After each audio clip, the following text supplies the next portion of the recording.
为了要加强巡山员执行任务的时阵安全甲驾驶的技术，林业署特别进行专业安全驾驶训练。透过这专业的教官实际操作，希望提升驾驶观念，也搁伫咧山区爱特别注意的所在。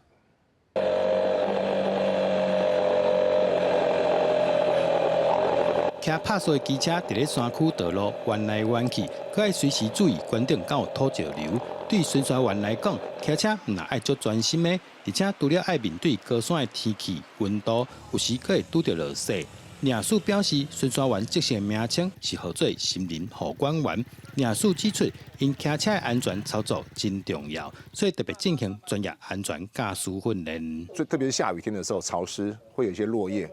或者是它等于造成它的系数会变，那个摩擦就会变少，所以比较容易会滑倒。还蛮常摔倒的，对。怎么样说还蛮常？就是例如说我没有注意到前面打滑了，然后刹车刹不住，然后就摔倒。就去转一圈，看一下什么胎纹的深度之外，再看一下胎纹沟槽有没有异物，有没有坚硬的石头、铁钉。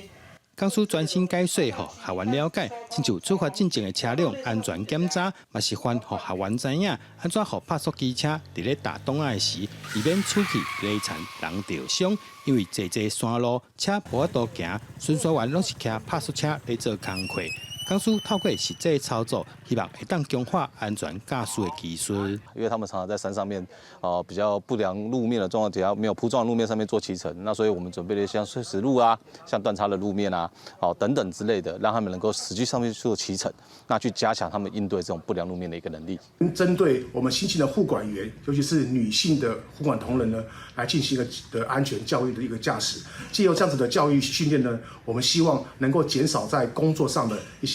些受伤。领事指出，对基本观念到实际操作，都是希望加强巡山员伫咧面对山区各种状况的时，确保性命安全，也让任务会当顺利进行，为社会大众守护珍贵的森林资源。记者杜君豪，新竹报道。